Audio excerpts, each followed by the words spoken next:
Hello and welcome back to the Beyond Sports Science podcast with myself, Arthur Lynch, and joining me for this episode, as always, is the man himself, David Nolan. How are you? A pleasure to be joined by you once again, Arthur. Thank you. Yes, fantastic. Okay, so we'll get straight into it, and this episode is actually quite timely because just last weekend I was attending the UL Open Day as a spokesperson, if you like, for sports science. Now, it wasn't much beyond sitting at a stand and fielding a few questions, but um, it gave me some thoughts in advance of recording this. And I suppose what are the questions that people have around sports science, and be that prospective students or even first, second year students, and hopefully over the course of the next half hour or so we can answer a few of those questions and provide some value for those people. So, what we're going to cover here is career prospects in sport and exercise sciences, and how to improve your career prospects. And I suppose kind of dispel this dogma that a sports science degree is only useful for applying for a job in McDonald's. Yeah, so I suppose the first thing we have to ask, it's the most common question that anyone that's interested in sports science degree asks, is there jobs? Is there a lot of jobs in sports science? And I suppose that's itself is a very vague question. Is there a lot of jobs globally in sports science? Yes, there is a lot of jobs. Is there a lot of well-paid jobs that will sustain your life, to get a mortgage, have kids, a family? No, much less so. So I think, to be realistic, sports science is a great degree when done appropriately. Out of the far end, yes, there is technically, if you look at the statistics, a high degree of employability out of sports science.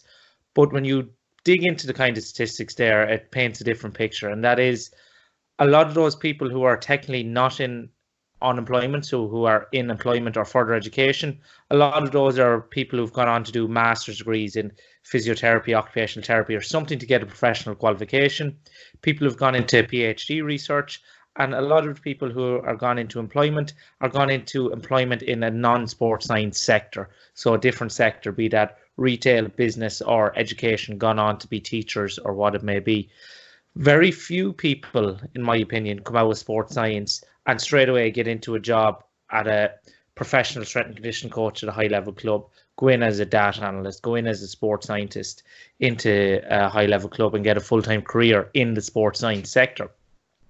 So while there is, yes, there are jobs, they are very competitive to get into.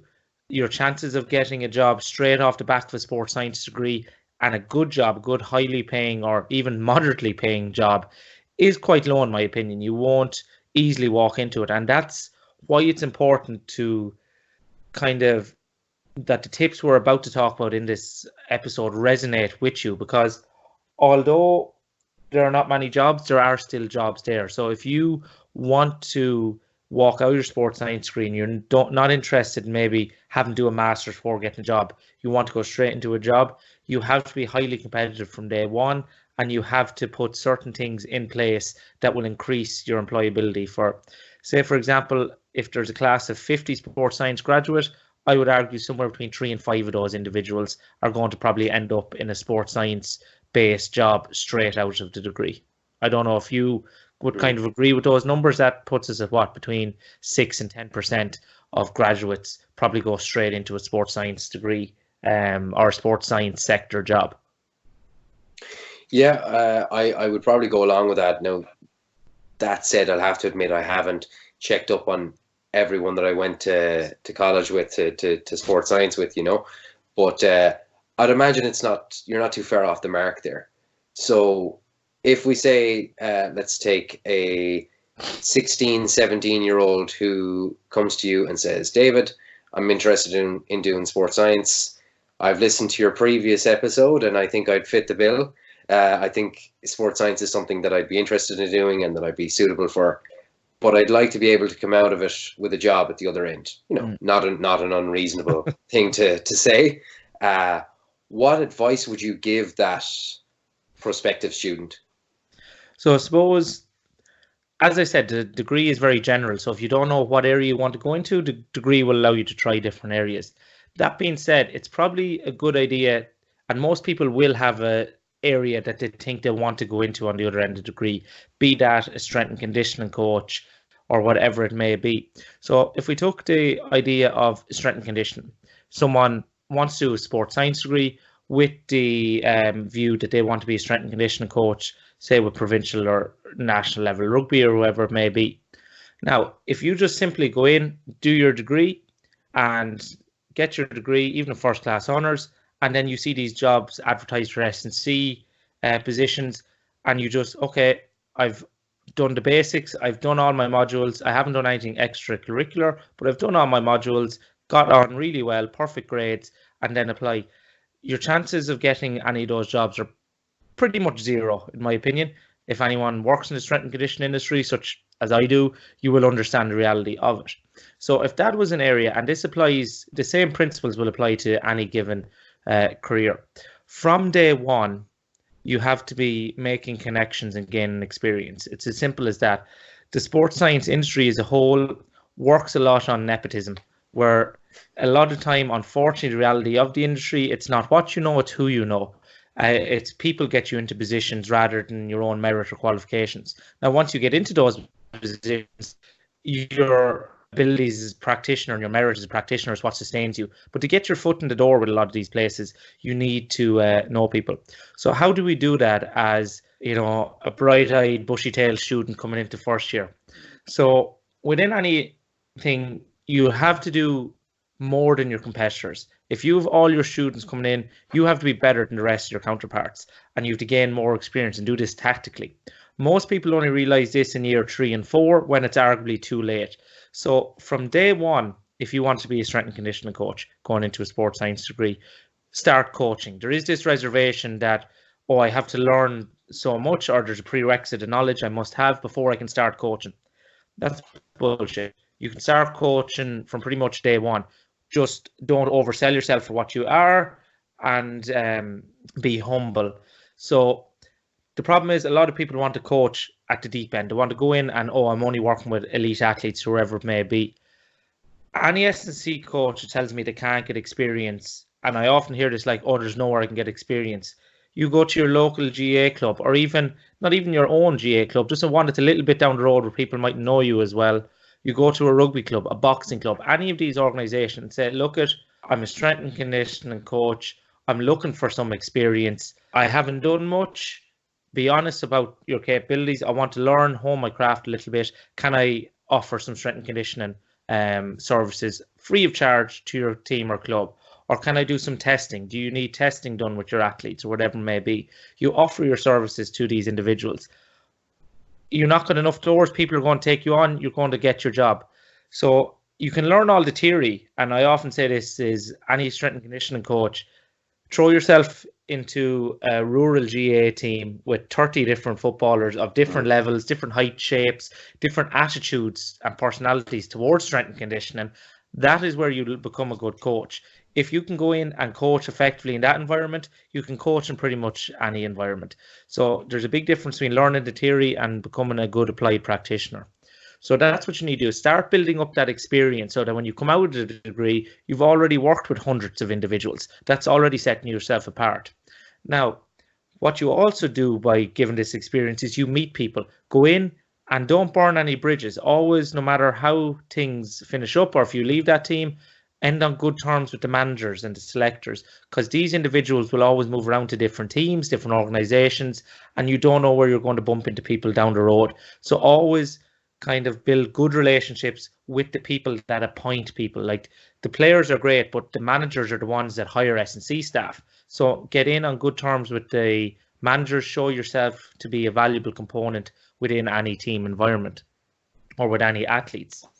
In addition to that, every university or college runs research projects. Volunteer as a participant in the research projects. So that does a few different things. That allows you to see techniques you may not have seen before. And in doing so, you learn about these techniques. You get exposed to VO2 max, lactate threshold testing early on in your sports science career. So then you become kind of knowledgeable about these things. You understand what they actually look like, and you don't just understand them from a textbook basic.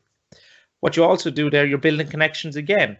You're helping out the researcher, and in turn, without you even knowing it, they owe you favor, because if anyone is involved in research, recruitment is the hardest part of the research project. So you're doing them a big favor by volunteering. They'll be more reciprocal to helping you in the future. So a lot of time the researchers in universities are also practitioners or embedded within professional setups or whatever it may be. So there are people, again, that you don't know, and especially if someone's, say, completing their PhD or master's, you don't know where their career is going to take them down the line. So by you being nice to them, you've made another connection.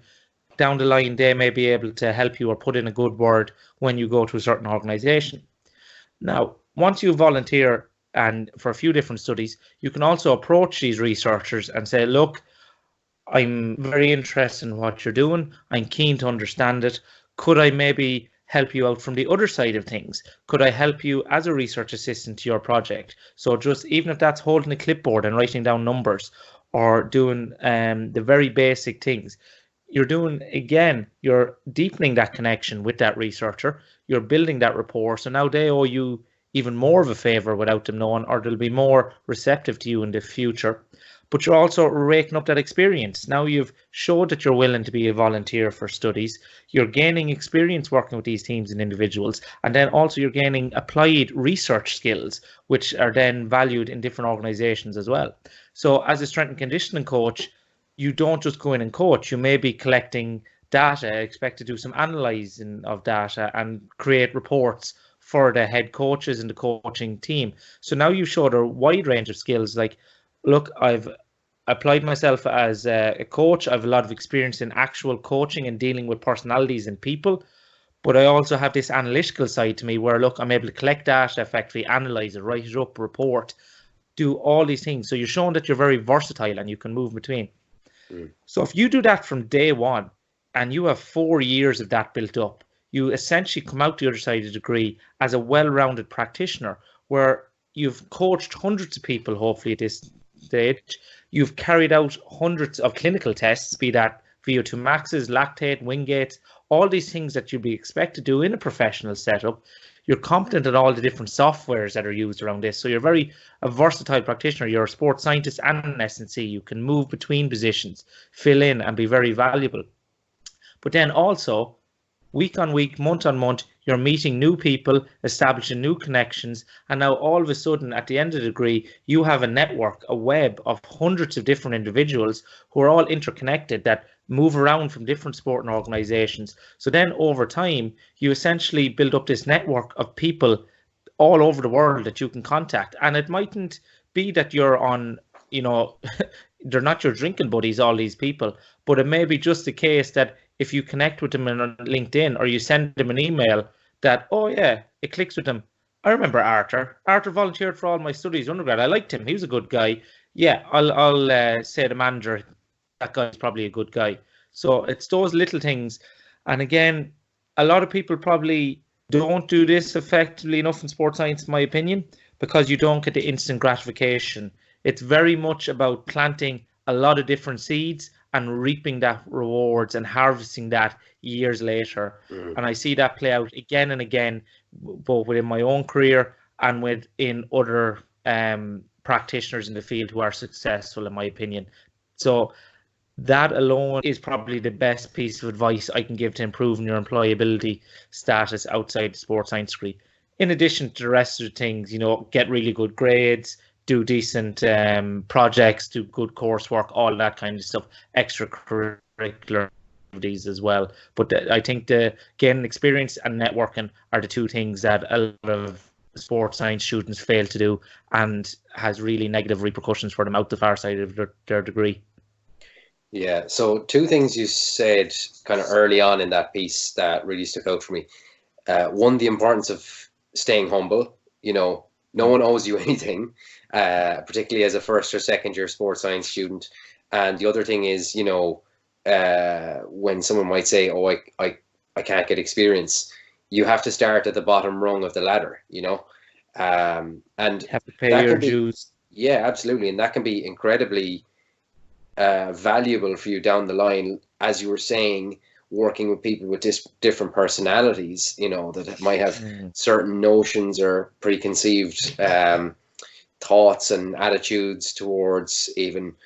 So we're framing this through the lens of strength and conditioning, because I think that's easy to understand for people, and it's, roughly speaking, it's both of our own fields, really, So developing those soft skills and being able to work with those types of individuals who might be skeptical of you, and just being able to kind of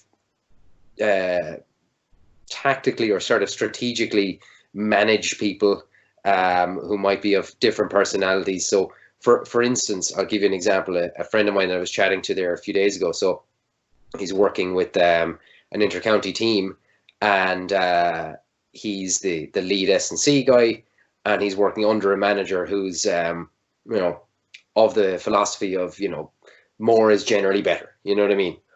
So he's telling me that, like, the guys are covering 6K in their warm-ups, which is just completely overkill, before a match.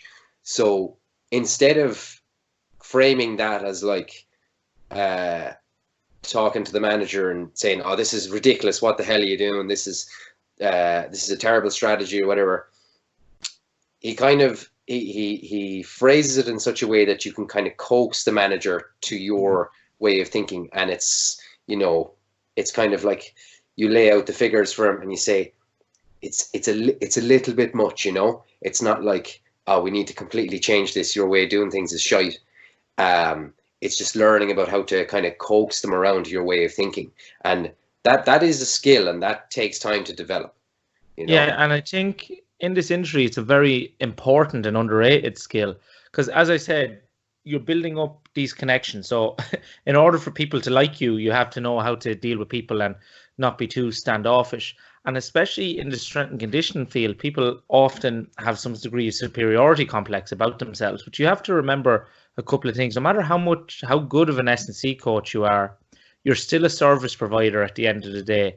You are going in and you are a service provider to the head coach and to that organization. And equally, you are very replaceable.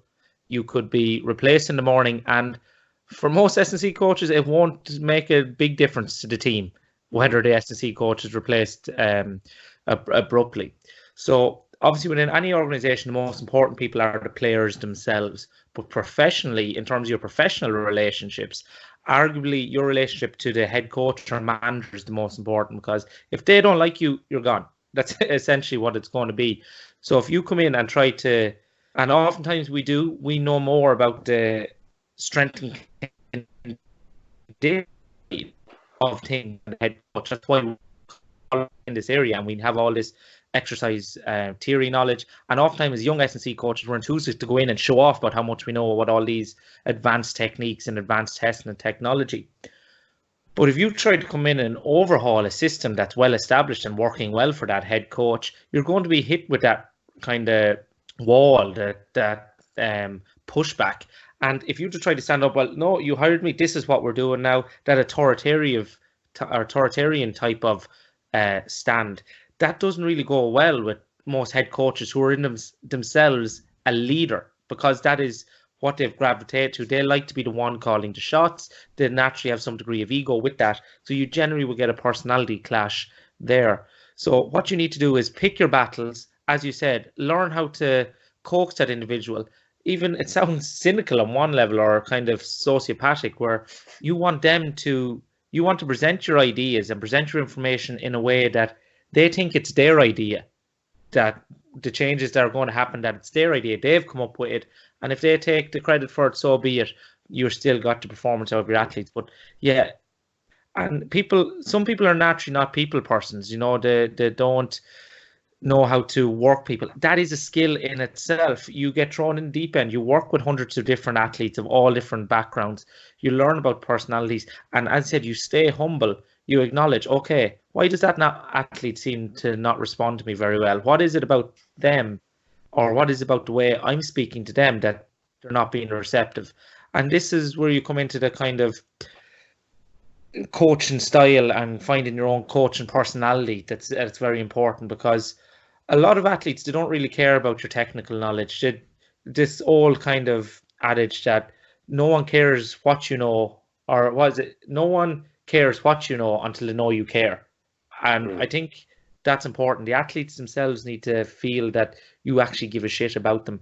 And that's where, as a coach, and I think mature into this, showing vulnerability, strategic vulnerability, just showing sincerity and honesty with your athletes and with the management staff around you can go a long way. That if you make a mistake, you throw your hands up. Yeah, I fucked up. I thought this was going to work. It didn't. Now I think we should do this. But be quick to acknowledge your mistakes, quicker to learn from them, and even quicker to move on and not repeat them. Grand. So that actually is along similar lines to my next question. And so someone's listening to this and they're thinking, okay, great. I realize now I need to take the initiative here. I need to start networking, gaining experience. Okay, I'm going to have to start making some contacts. But they're perhaps, maybe like myself, their social skills are a little underdeveloped. They're probably low on extroversion. Would you have any advice for those people who are kind of thinking, oh shit, how am I gonna frame this? Like, how am I gonna reach out to someone? What do I even say? You know? Yeah, well, I think the very first thing you said there was someone realized the need to take the initiative. That is the fundamental truth there, that you need to take the initiative. You need to make the first step, that sitting back, people are not going to come to you asking to give you experience. So you do need to do that. Now, I realize people are uncomfortable reaching out, and it all boils down to one thing, the fear of rejection. We all have this innate fear of rejection. So when you kind of frame it that the worst thing that's going to happen is to say no, like hands down, that's the worst thing that could possibly happen. The person either does not reply to you or says no. And if you kind of see that is the worst case scenario, that in itself is not that bad. It's like, okay, they weren't interested, we move on, next person. So if you say, okay, well, that's the worst that can happen, everything above that's just a bonus. So when you kind of come to reality that if the worst case happens, it's not bad, that should firstly relieve a bit of the anxiety. In terms of how to reach out, so any of these opportunities, be very honest, I think is always a good key. Any practitioner that's in the field usually gets quite a few people looking for experience. And when you try to frame it, you try to present yourself more than what you are, or anything like this, or try to be clever in the way you frame things, generally that rubs off practitioners the wrong way, because they've seen it time and time again. Insincerity can come off, it's quite obvious. So be sincere, be honest. How you make that initial contact could be as simple as an email. Just sending an email to these individuals. So how you would go about that, reach out by emails, like say, hello, I hope you don't mind me reaching out. I know how busy you are, but I just wanted to ask you a quick question about the possibility of gaining some work experience within your organization, whoever it may be. So you say who you are, what you do, keep it concise. These people get a lot of emails, so keep it concise. This is what I do. This is what I'd like to learn about, and this is how I feel I can add value to you. So literally acknowledging, I'm happy just to come and write down numbers if you're doing data collection, or I'm happy just to tidy up and help with gear or whatever it may be, just that I can get in and see and shadow. And if you're concise, straight to the point, show how you can offer value. That's a big thing. Instead of a lot of people with these experiences and internships all think about what can I get out of it. It's what you can give. It's the value you can give to their organization that is really going to make a difference. So the first email is about getting that initial contact. So keep it concise. Hello, this is who I am. This is what I want to do. This is how I think I could help or be of value. You just want to start the conversation. If you get a reply back, then you can go a bit more in detail. And maybe not trying to bombard them too much with a big request. The very first email is like, would it be okay if I come and just shadowed you for a session? And within these people, I think it's very, again, clever if you are familiar with the person. So if this person stroked their ego a little bit, if they've ran a seminar, if they've have YouTube videos of them giving a lecture or some material, say, I read this or I saw this, I really liked how you did this, or I really like how you explained this. I'd love to shadow you and see your work in practice. Is that okay? Or whatever it may be. You're getting your foot in the door. So you get in for that day of shadowing. Again, put yourself out of comfort zone. Go in, don't ask too many questions. Be as quiet as you can. And then if there's a lull in the coaching going on that you can see the coach visibly has a few minutes, then go over. It's like, oh, just a few questions. Why did you do that? Or what's the idea of that? Show that you're inquisitive without being critical. Just be naturally inquisitive. Or even at the start of the shadowing session, say, look, I don't want to interrupt you today while you're coaching.